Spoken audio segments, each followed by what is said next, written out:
Good morning tenth class. आज हम 9th chapter का पार्ट पढ़ेंगे रिफ्रैक्शन। 9th चैप्टर हमारा कंटिन्यू करते हुए हम इसके first part second part 2 part आपको पढ़ा चुके हैं। अब आज हम पढ़ने वाले हैं रिफ्रैक्शन। अभी हमने रिफ्लेक्शन पढ़ा था, अब हम पढ़ रहे हैं रिफ्रैक्शन। देखिए, in daily life you might have experienced many times that light from that object changes medium to our eyes, कि हमारी आंखों तक जो रोशनी पहुंचती है वो कई मीडियम को पार करते हुए पहुंचती है। जैसे मान लो हम एक पेंसिल को एक पानी से भरे हुए टम्बलर में डिप कर देते हैं, तो वो पेंसिल हमेशा आप देखना कांच का टम्बलर, कांच में से ही दिखाई देगी आपको, ट्रांसपेरेंट मीडियम में से।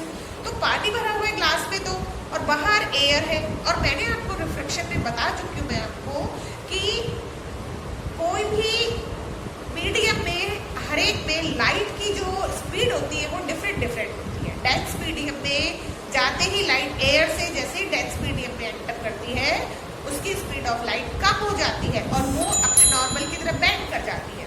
ठीक है, तो इसी तरह से जब कोई पेंसिल को हम किसी टम्बलर में डिप करके रखते हैं तो हम देखते हैं कि हमको पेंसिल थोड़ी सी टिल्ट टेढ़ी दिखाई देती है। आप देखना कभी ऊपर जो आपको दिखाई देगी और जो नीचे पानी में डिप की हुई दिखाई देगी, दोनों का डायरेक्शन अलग अलग होगा। वो इसलिए होता है कि जो पेंसिल डिप की हुई है पानी में, उसमें से जो रेज बाहर आ रही है वो बाहर उसके सरफेस पे आते ही उसका डायरेक्शन चेंज हो जाता है, क्योंकि एयर में स्पीड ऑफ लाइट ज़्यादा हो जाती है और डेंस मीडियम पानी में स्पीड ऑफ लाइट कम होती है। तो बाहर आते ही वो हल्का सा नॉर्मल की तरफ बेंड हो जाती है वो रेज, और हमें पेंसिल थोड़ी सी डिफरेंट मतलब टिल्ट दिखाई देती है। इसी तरह से आप एक कॉइन को एक बाल्टी में रखिए, पानी से भरी बाल्टी में, तो हम देखते हैं कॉइन जो सरफेस पे बिल्कुल नीचे बॉटम में चला गया है, बॉटम को टच कर रहा है, लेकिन हमें फिर भी वो थोड़ा सा ऊंचा उठा हुआ दिखाई देता है। वो क्यों दिखाई देता है? क्योंकि जो पानी में डिप सिक्का है उसमें से जो रेज आ रही है वो सरफेस पे आते ही, मतलब जैसे ही एयर को टच करती है वहां आते ही वो थोड़ा सा नॉर्मल की तरफ, नॉर्मल से थोड़ा दूर हट जाती है, क्योंकि वो एयर में जो स्पीड ऑफ लाइट होती है वो ज्यादा होती है और डेंस मीडियम में स्पीड ऑफ लाइट कम होती है। तो जिसका डायरेक्शन जो चेंज हो रहा है वो रेज हमारे आंखों तक पहुंच रही है, उसकी वजह से हमें जो कॉइन है वो थोड़ा सा बॉटम से उठा हुआ दिखाई देता है। ये सब रिफ्रैक्शन की वजह से होता है, इसको बोलते हैं refraction. We know that the speed of light in vacuum is 3 into 10 raised to power 8 metre पर सेकेंड। ये फिक्स होता है। वैक्यूम में कोई भी लाइट की स्पीड जो होती है वो 3 into 10 raised to power 8 होती है। When the ray of light is traveling from one medium to other medium, then the speed of light is changed. If the other medium is denser with respect to medium first, then the speed of light is decreased. बताया था मैंने आपको कि किसी भी dense medium में जैसे glass में या कोई वाटर में स्पीड ऑफ लाइट हमेशा कम होती है और एयर में स्पीड ऑफ लाइट ज्यादा होती है। तो then the speed of light is decreased but the frequency is unchanged. That's why the ray of light is bent towards the normal when it is going from rarer medium to denser medium. Rarer medium मतलब जो जिसमें कोई भी medium नहीं है, हवा है सिर्फ। ठीक है, in other way when the ray of light is traveling from denser medium to rarer medium, the speed of light is increased and ray of light bent away from the normal. ये reflection के laws में कल मैं आपको बता चुकी हूँ। ठीक है, the process of refraction is easily explained with the help of simple experiment of glass slab. देखिए, ये process of refraction है। इसमें देखिए ग्लास स्लैब एक बनी हुई है, मैं आपको इसमें बताती हूँ। एक ये ग्लास स्लैब है,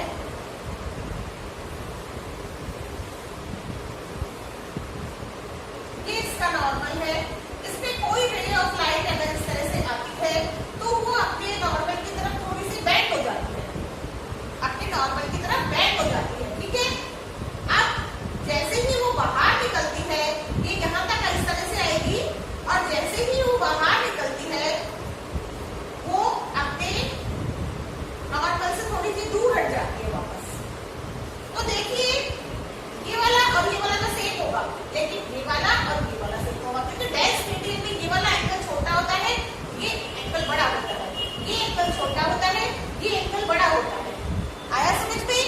इसमें यही दिखा रखा है, देखिए एक figure 9.19 PO is the light ray traveling in air and incident on glass slab at point O. Now on entering the glass medium, this ray bends towards the normal. देखिए ये रे ऑफ लाइट है वो अपने normal की तरफ bend हो गई है। ये स्पेस ज्यादा है, ये एंगल ज्यादा है, ये एंगल कम हो गया है क्योंकि नॉर्मल की तरफ बेंड हो गई है। इसी तरह से जब ये एयर से बाहर जा रही है तो ये अपने नॉर्मल से थोड़ी दूर हट गई है। ये स्पेस, ये वाला एंगल छोटा है और ये वाला एंगल बड़ा है। आया समझ में? ये आपके बुक में भी डायग्राम दे रखा है, ठीक है।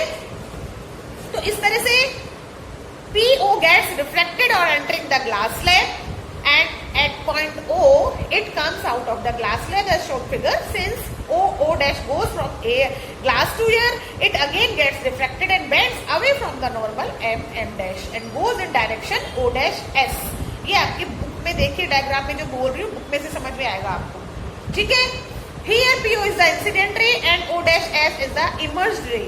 Incident ray कौन सी है? PO एंड O डैश क्या है? O dash S।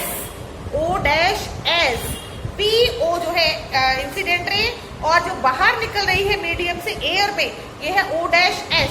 ये है आपकी emergent ray and they both are parallel to each other.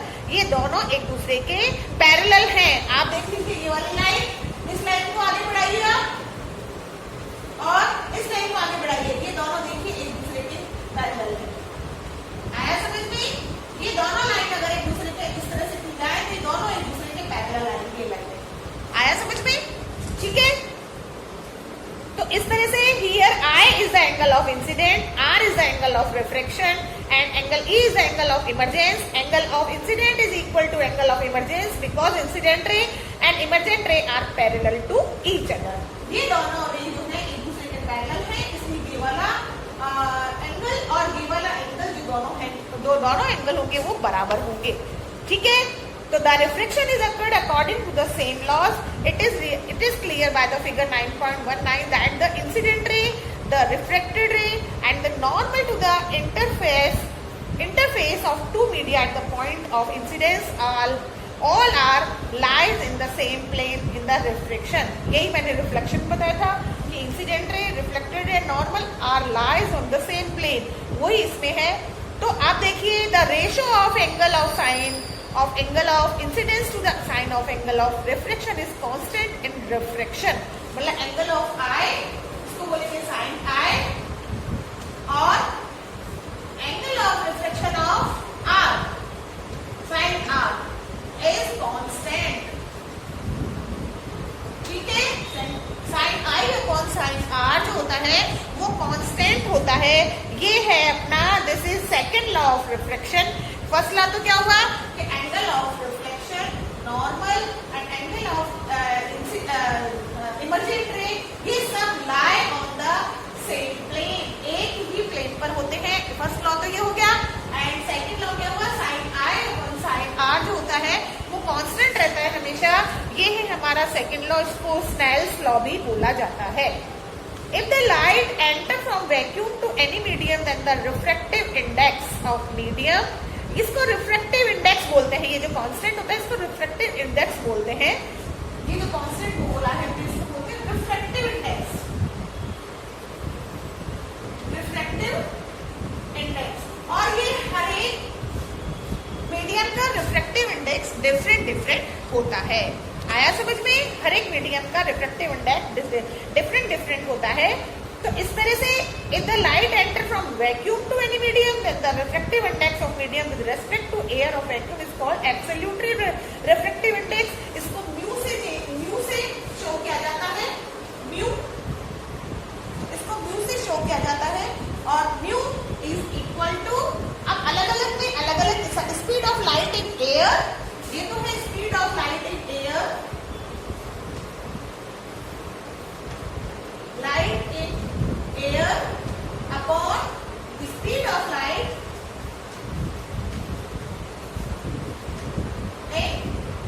जो भी मीडियम है, वाटर है या ग्लास है, जो भी मीडियम है उसको आप मीडियम लिख लीजिए।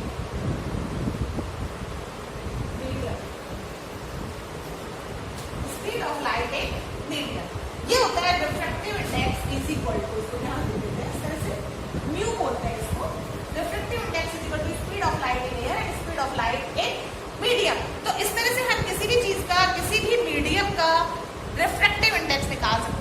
कांस्टेंट होता है।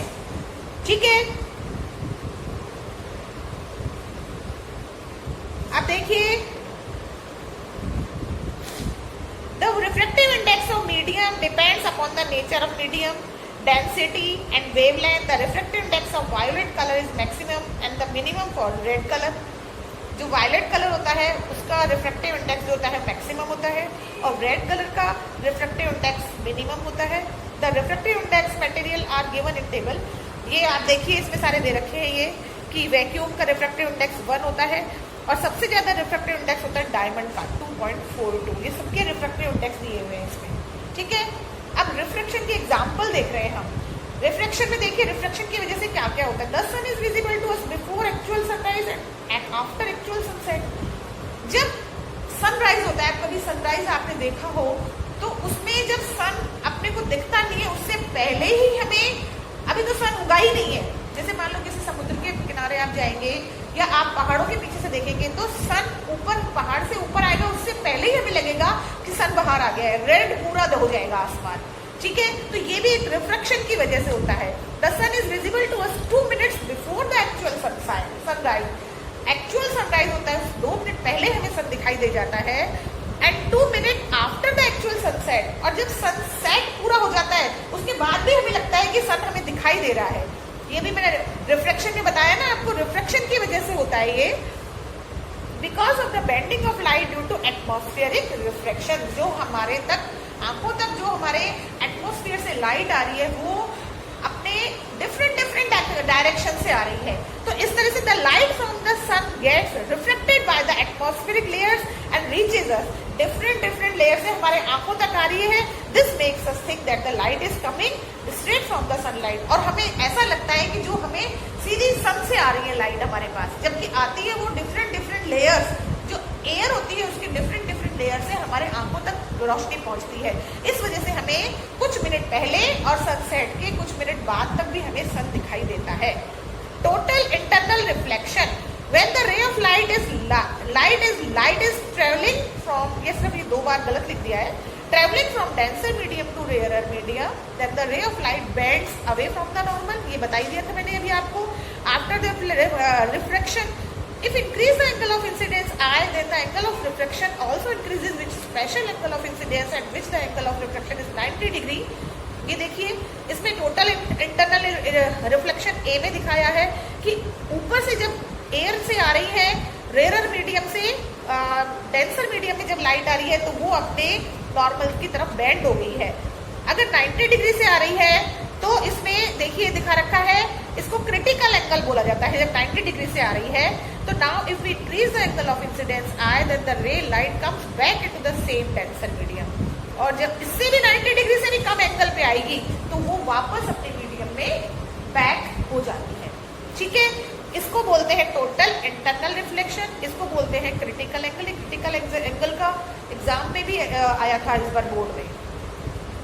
अभी dispersion of light, when the light of sun is passing through the prism, then the light is split into 7 color।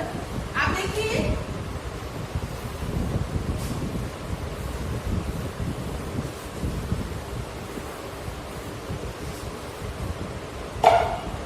ये प्रिज्म है,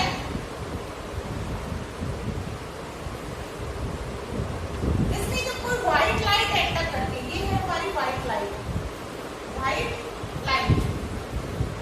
तो वो 7 कलर्स में स्प्लिट हो जाती है। 1 2 3 4 5 6 7 कलर्स में स्प्लिट हो जाती है। अगर इसको किसी स्क्रीन पे लिया जाए तो 7 कलर्स इस तरह से आ जाते हैं स्क्रीन पे, 4 5 6 7।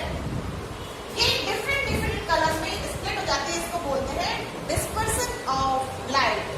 पता है ना आपको, उसमें रेनबो में भी इस तरह से 7 कलर्स स्प्लिट हो जाते हैं। और ये होते हैं आपके विब्योर। कौन कौन से कलर होते हैं? विब्योर। देखिए V, violet, indigo, brown, green, yellow, orange और रेड, ये 7 कलर्स होते हैं पूरे। ठीक है, इसको बोलते हैं डिस्पर्सन ऑफ लाइट। आपकी बुक पे डायग्राम बता रखा है डिस्पर्सन ऑफ लाइट का। ये रिफ्रैक्टिव इंडेक्स का न्यूमेरिकल है। अब है reflection through spherical mirrors. Spherical lens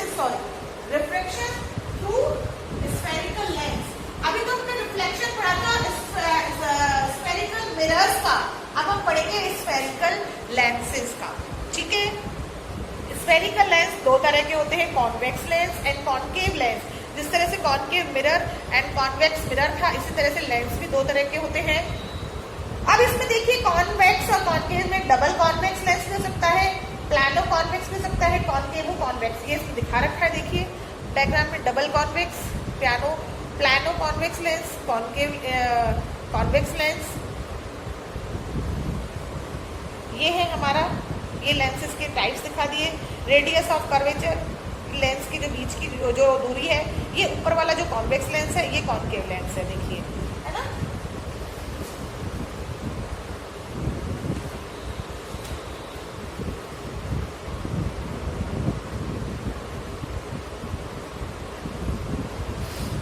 अब देखिए सेंटर ऑफ कर्वेचर,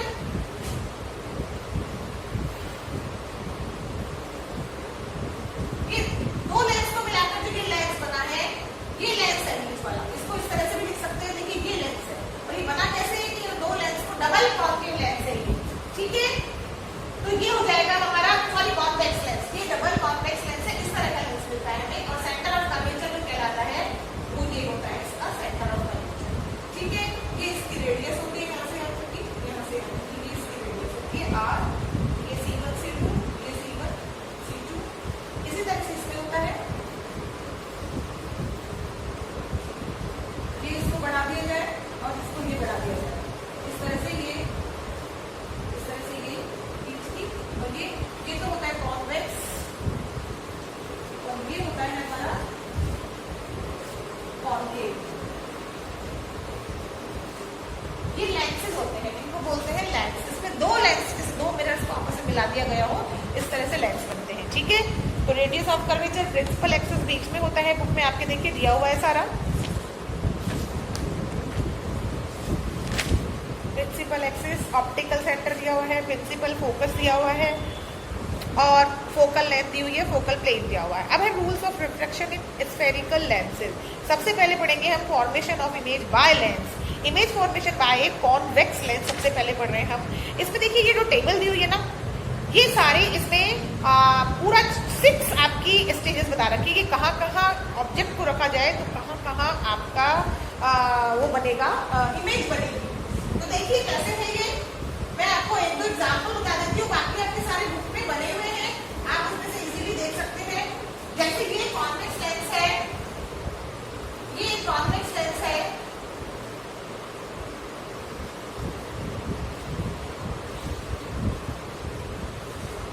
तो ये जब कोई भी, ये मान लो इसका F1, ये F2, इधर भी ये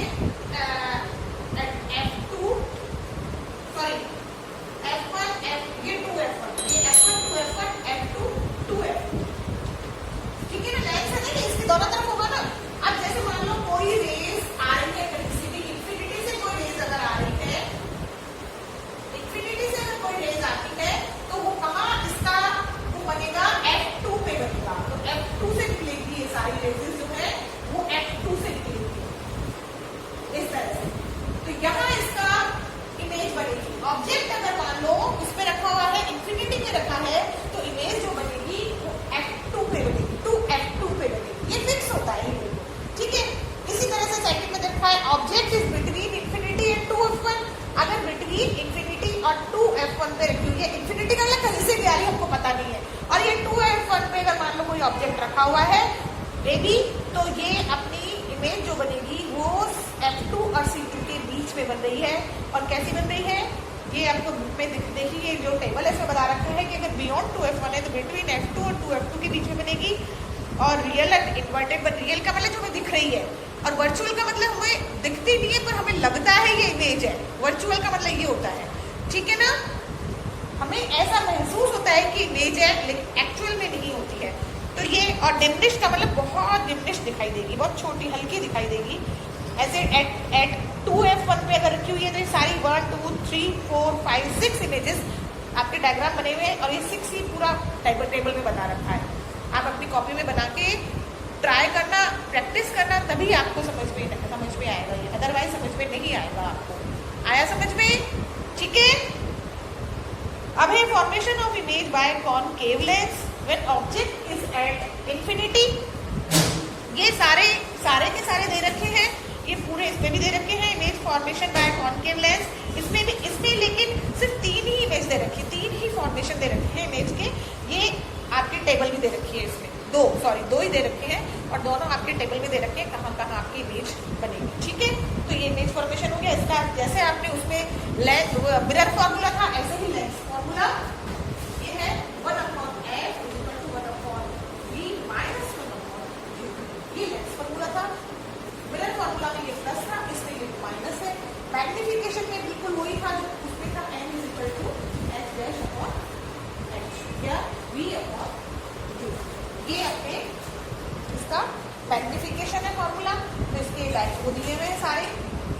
अब हमारे पास है power of lens. The ability of lens to convert और diverse the light rays falling on it is called power of lens. मतलब कि किसी भी लेंस की कितनी पावर है डिपेंड करता है कि उसकी हमारे ऊपर जो रेज जो गिर रही है और कितनी डाइवर्स हो रही है, वो उसकी पावर ऑफ लेंस होती है। The rays more converged after the refraction in convex lens of small focal length and focused close to the lens. On the contrary, the ray are minimum converged in convex lens of more focal length. जितनी ज़्यादा focal length होगी उतना ही minimum converged होगा and focused at large distance. When the light ray are incident on the concave lens, then the ray are diverted less or more according to focal length. The rays are more diverted by convex lens of small focal length. जितनी ज़्यादा focal length होगी उतनी ही convex lens का बता रही हूँ उतनी ही ज़्यादा डाइवर्ट होगी, और कॉनकेव लेंस में जितनी फोकल लेंथ कम होगी उतनी ही ज़्यादा डाइवर्ट होगी रेस। ठीक है, अब देखिए now we can see that power of lens is reciprocal of focal length. मतलब पावर ऑफ लेंस जो होती है वो फोकल लेंथ के रेसिप्रोकल, जितनी कम, ये देखिए ये है v = 1/f। फोकल लेंथ जितनी ज्यादा होगी उतना ये कम होगा, क्योंकि ये इसके रेसिप्रोकल हो गई है ना, और ये जितनी कम होगी उतना ही पावर ज्यादा होगी किसी भी लेंस।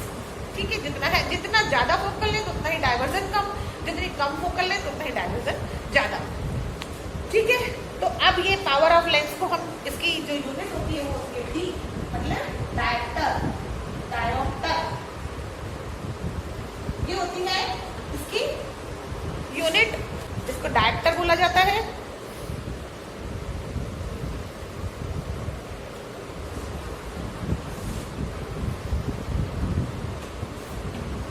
तो आज अपना ये हो गया अपना पूरा। अब अपना जो टॉपिक एक बचता है defect of eye vision and their corrections. तो ये defect of eye vision and their corrections ये मैं आपको अगले चैप्टर में पढ़ाऊंगी। अगले चैप्टर में मैं आपको थोड़े से क्वेश्चन आंसर भी समझा दूंगी, क्योंकि छोटा ही टॉपिक है तो अपना ये चैप्टर खत्म हो जाएगा। ठीक है, तो आप जितना मैंने आज आपको पढ़ाया है ये ध्यान से पढ़िए, ध्यान से देखिए और वीडियो को ध्यान से सुनिए और अपनी बुक लेके बैठिए, बुक में से पढ़िए।